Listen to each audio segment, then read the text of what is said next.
Now we'll look into the variables in PLSQL.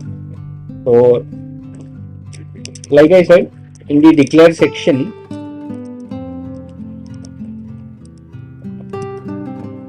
we can declare variables. So you can give any name. So here I give the name. So let's understand the structure. How? So this is the name that you can give to the variable. Data type that you can use. When I use this colon equal to some value, so you are assigning a default value to the variable. Just keep in mind default value. I can also make this as not null. So this is a constraint that I can add while declaring a variable. And say suppose there is the vchar to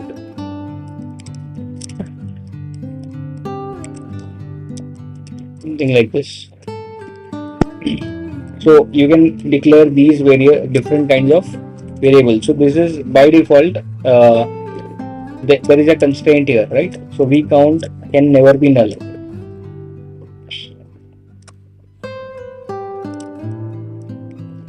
So it runs fine, okay? And if I use v count, what happens here? I'm getting this error. So it's very important to understand the constraint. So you can add constraints also, and these are the default values. So you can use a variety of data types. Now another interesting part that we will check. Okay, I have this table. So let's start from spot.emp. I'll just execute and show you the data. Okay, so as you can see, I have this column job. Okay, now this job in the database, it's very important. In the database column, say the data type is varchar2 20 of length 20, and what I do here is I do v underscore job and then varchar2 say again I make it 20 for now and assign no values. And when I'm not assigning any values, just to keep it simple, I'll get the job into v underscore job, and we would use this where row num equals to 1. Fine. So I'm assigning this statement processed and it is executing fine. Now one fine day, suppose if there is a requirement, I want to make this job from 20 to 200. Now this is a very simple example wherein this job column is being accessed only at one place. But what happens in real production environment is this table, employee table or any other table, and this column would be used extensively at many places, lots of places. So it would become very cumbersome for you to go into each and every code and find out that particular column and all those things. So you'll have to go into the stored procedure functions, check the source, do that like string and all those things that you'll have to do. It will be very hectic thing to do. So instead of this, what is the best method that you can do is always keep in mind whenever you are using a variable which is going to be fetched from database, okay, which is going to get a value fetched from a database column. Okay, so in that case, always use this percentage type. Okay, what I'm doing is vjob is getting data from which column of spot.employee table? From job table. From job column. So what I'm saying is employee table spot.emp. I have first thing is schema, then the table name. Schema is optional in some cases because I'm using this live SQL. I have to add the spot.emp. But if you have a public synonym or something, then it is not required. So now spot.emp.job and then you do a percentage type here. So as soon as I do this, any changes in the data type, so it is taken care. I need not worry about it actually. So tomorrow it becomes 200, again it comes back to 20, it becomes 2000, it will take care of itself. You don't need to go and find out and make those changes. So always make sure that you use a percentage type in such cases. Okay, and then you can have the record variable like this spot.emp percentage row type. What this will do is it will fetch the single record, okay, from spot.employee. So percentage row type means spot.employee has say 5 or 6 columns, okay, so it's a record tuple, basically a tuple which has multiple columns, just to make it simple. So what I can do here is select star into vRecord. Let's see, it executes. I can also put the value v underscore record dot emp number, v underscore record dot ename. Okay, let's execute this.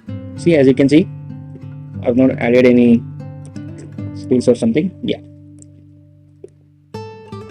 so I have got everything from the record. So all the columns are stored into this record, but just always keep in mind this is a row type, so only one row will be basically stored in this variable. All the columns, okay, so row type, all columns of the table, but one row. And type is what? Type is one column, one row. Simple. And why would you use type?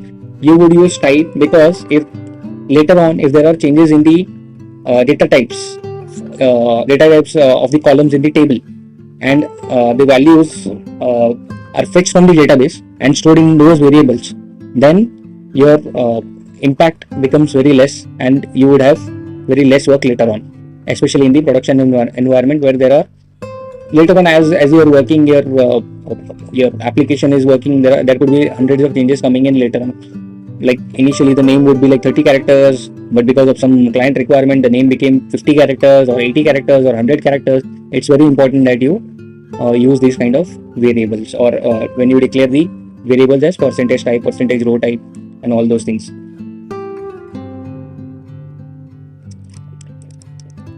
We'll start with if. Okay, now I have this begin and end. What I will do is I'll just assign a variable. We'll use this variable for our conditionals. Again, I am using this vCount number colon equal to 0. So how can I write if statement? It's very simple. If, just use this condition vCount, say it is greater than 10, then okay, dbms underscore output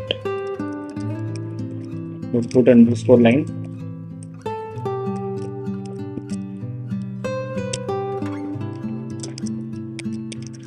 greater than 10. Okay, so let's make it else. This is a simple if statement that I'm executing right now, and every time we need to end if. So if will start and then we have to close the if also. So it becomes what?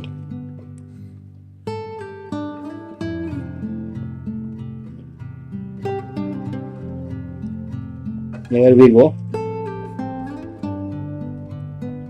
Oh, I have used double quotes. Should be single quotes.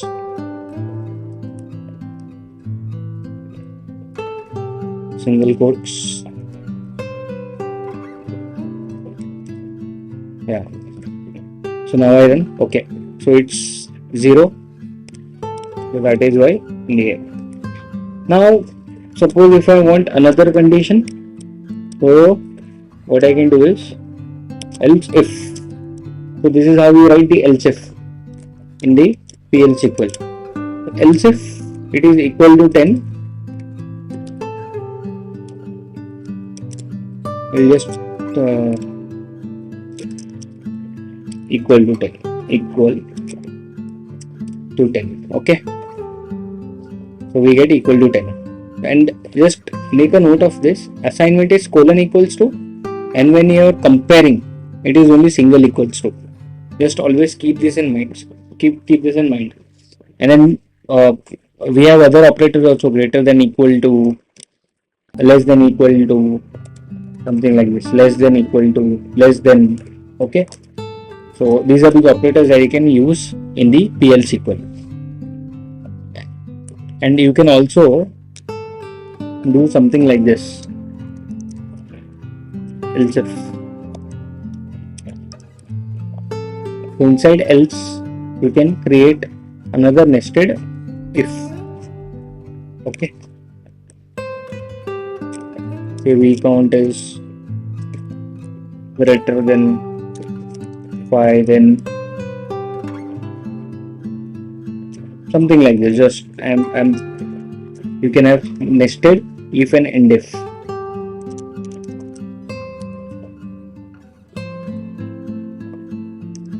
So now it's 10, I'll make it 0. See, there is no condition, that is why I am getting this one. Suppose I make this as 8. So the earlier condition got executed, right? So that is why you are seeing this less than 10. Okay, so it came here, it is greater than 10, no. It is equal to 10, no. Now inside else, what it did was, else if count is greater than 5, yes, then print. And if I keep it as 1 or something, nothing will be printed, because there is no else or anything that I have kept here. So this is how you can write the if statement. You can even have and all those kind of conditions, and 1 equals to 1, something like this, or say 1 equals to 0, 1 equals to 0 will. See what will happen here, right? As you can see, it has failed actually.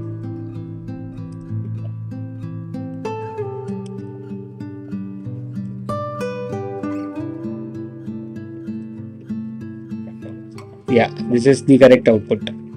So as you can see, it's not greater than 10. 1 is equals to 0, no, it will return false. So this condition is false. Why? Because I have added this condition, 1 equals to 0. Then it goes into this 1 equals to 10, no. Then it comes into this part. Is it greater than 5? No, it is not greater than 5. No, and then if there is no else or anything, nothing is printed.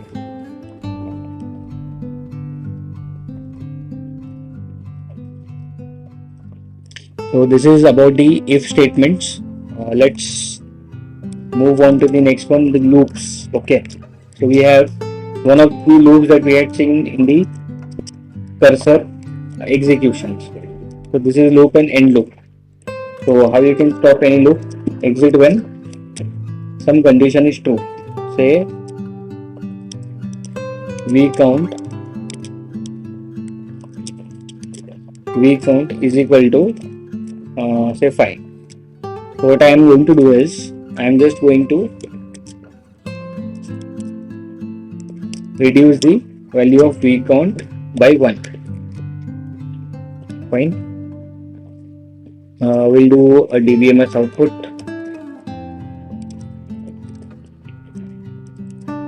Here I do a dbms output. Just put v underscore count, and this is after the execution, after loop.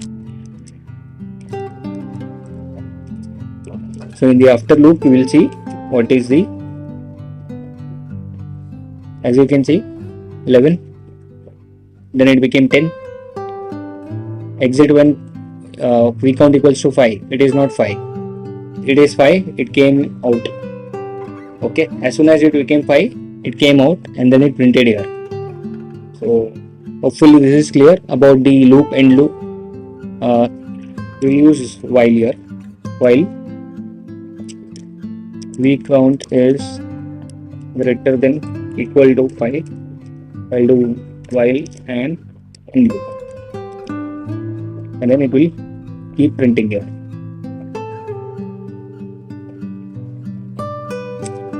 So syntax statement here. Okay, so as you can see, because I have put greater than equal to 5, right? So if it is greater than 5, so 10, 9, 8, 7, 6, 5. So now it will start from here. 11 is greater than 5, yes. It will reduce it by 1, print it. So 10 is printed. Similarly 9, 8, 7, 6, 5, and then the loop is completed. So this is how you can use the loop. The next one is the for loop. Okay, so for I in. So if I want to just print a series of numbers, just use this one. As simple as that. Loop end loop. That's it. So I can just use this and I'll just print I. I'm not doing anything here. I'm doing all this. So as you can see, this is the for loop. For loop, I have created a variable for I, and then there is in. Okay, in. This is the starting point, and this is the ending point. So what it will do is, it will start from 1. It will increment 1, 2, 3, 4, 5 automatically in this loop. You don't have to do anything in this case. Let's see the output. Okay, as you can see, starts from 1, 2, 3, 4, 5, and this is how it prints. Suppose if I want to do it in the reverse order, yeah, it does it very simple. You just need to add one keyword reverse. So this is how you can use the for loop. Now we'll do something very interesting in the for loop. So what you can do is, I have this record, and instead of this I will use a select statement. Okay. First I will just use a select from dual, and I need to give it some name as column 1.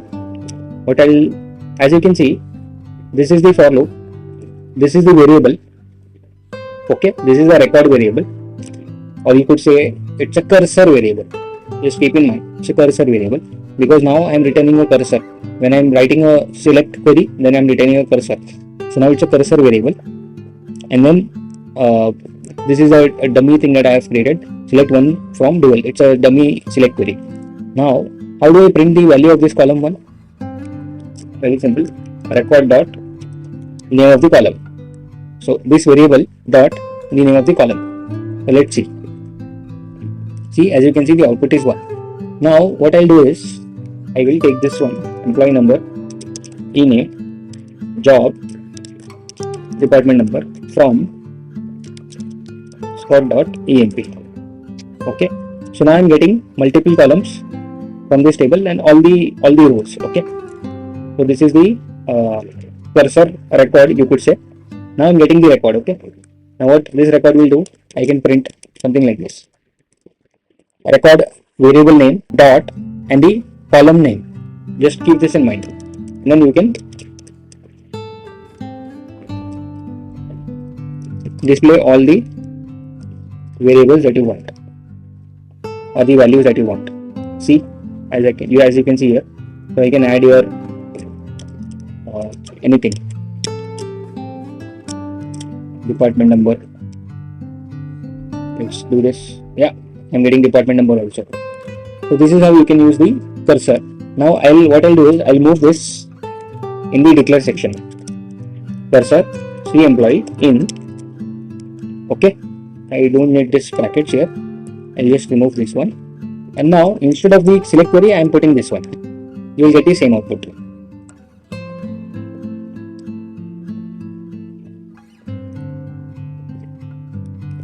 So the syntax error: cursor see employee is select statement, and then as you can see, so either I put the select statement here or here, it makes no difference.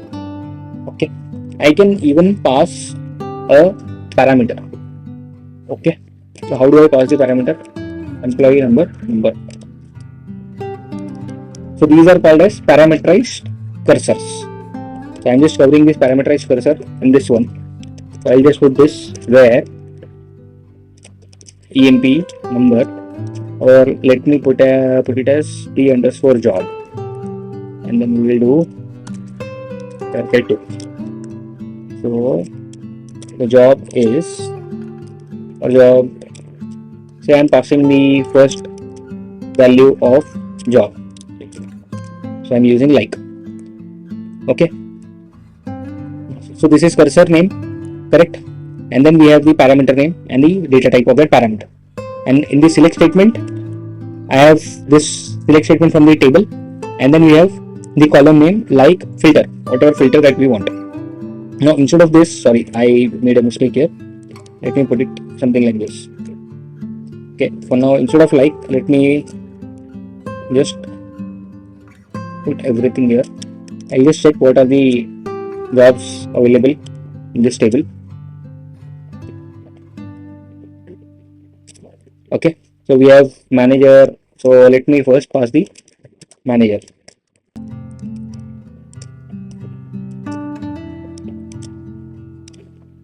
So now you will see only records of manager, as you can see here, because I have passed the parameter. So this is the cursor name. Cursor is passed a parameter p job, okay, which is manager. Now manager, it will get all the records of the manager because I have passed this as a filter, okay, and then record, and then I am displaying this all these records. So hopefully this for loop, the loop section, and the cursor and the how cursors can be used in the for loop. See, in the earlier section we had seen cursors we had to open, fetch and close. So everything is now handled in the for loop. So that's the advantage.